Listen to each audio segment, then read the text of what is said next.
السلام علیکم، میں ہوں کامران خان۔ بے شک آج ایک ہسٹورک دن ہے۔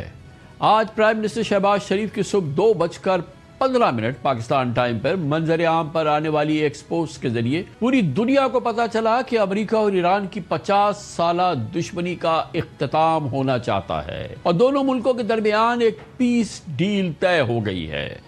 پرائم منسٹر شہباز شریف کی اسی پوسٹ نے یہ بھی کنفرم کر دیا کہ مڈل ایسٹ ایک خوفناک جنگ کی تباہی سے بچ گیا ہے اور امریکہ ایران نے لیبنان سمیت تمام فرنٹس پر فوجی کارروائیاں فوری اور مستقل طور پر روکنے پر اتفاق کر لیا ہے۔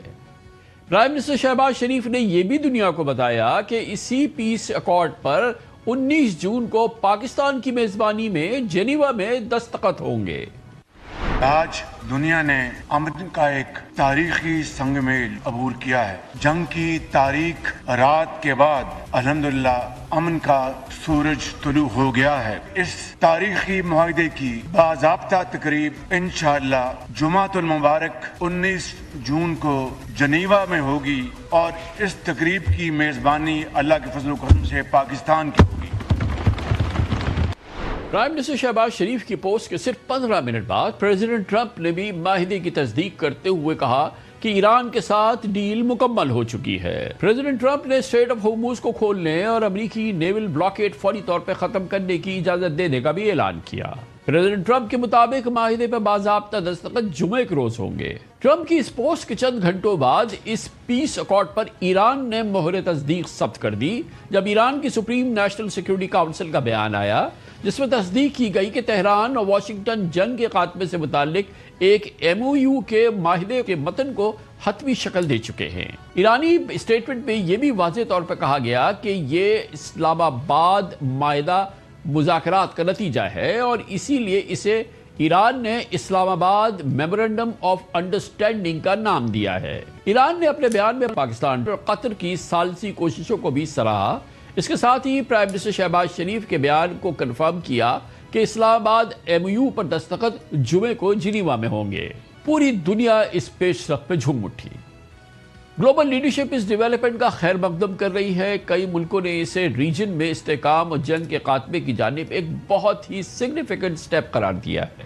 امریکہ اور ایران کے درمیان امن ڈیل پر دنیا بھر سے ریاکشن سامنے آ رہا ہے۔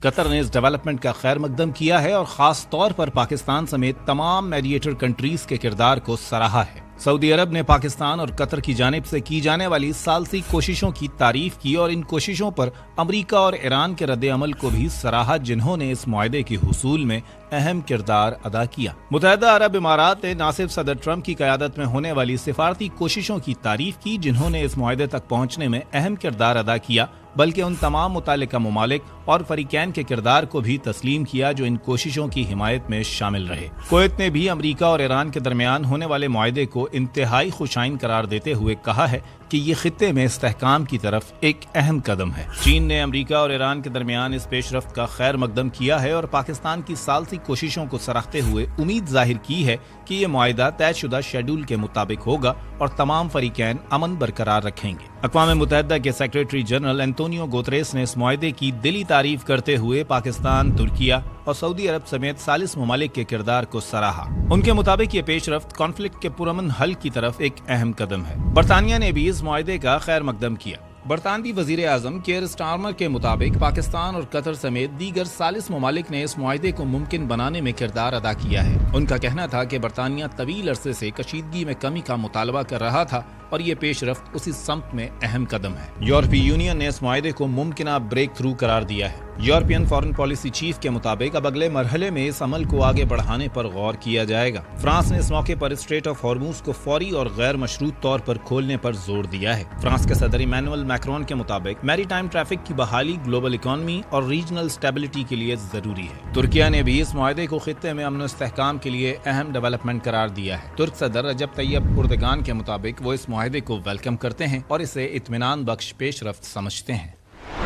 پوری دنیا یقیناً اس معاہدے کو، اس پوری ڈیولپمنٹ کو دل سے پسند کر رہی ہے، اس کی تعریف کر رہی ہے، لیکن پوری دنیا یہ بھی جانتی ہے کہ یہ امن معاہدہ اسرائیل کو کبھی پسند نہیں آئے گا، اسرائیل نہیں چاہتا اس سب کے باوجود اسی لیے یہ سب کو معلوم ہے کہ اسرائیل اتنی آسانی سے اس پیس اکارڈ کو ماننے والا نہیں۔ اسی لیے اس ایگریمنٹ کے اعلان کے کچھ ہی دیر بعد اسرائیل نے امریکہ اور پریزیڈنٹ ٹرمپ کو ایک کھلا چیلنج دیتے ہوئے اعلان کیا ہے کہ وہ اس معاہدے کے تحت لبنان سے اپنی فوجیں واپس نہیں بلائے گا۔ اسرائیلی ڈیفنس منسٹر اسرائیل کاٹس کے مطابق یہ موقف براہ راست پریزیڈنٹ ٹرمپ تک اسرائیل نے پہنچا دیا ہے۔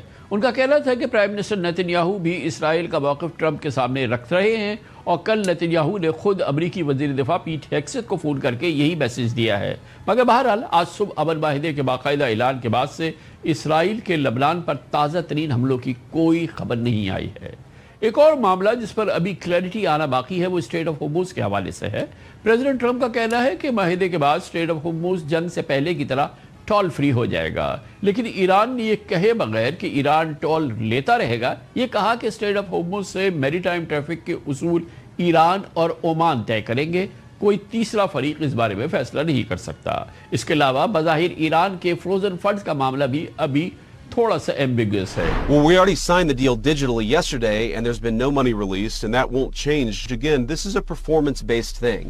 If we see the Iranians making, for example, taking action to eliminate their stockpile of enriched material, then yes, sanctions relief will follow. لیکن اس بات میں کوئی ابہام نہیں کہ آئندہ چند ہفتوں یا مہینوں میں ایران اپنی تیل کی دولت استعمال کر سکے گا اور اپنے فروزن فنڈز کسی نہ کسی طریقے سے اس سے مل جائیں گے۔ بہرحال امن ڈیل کے خبروں کے بعد وہی ہوا جس کی توقع تھی۔ عالمی ماہرین اس تمام ڈیولپمنٹ کو انتہائی پازیٹیو انداز میں دیکھ رہے ہیں۔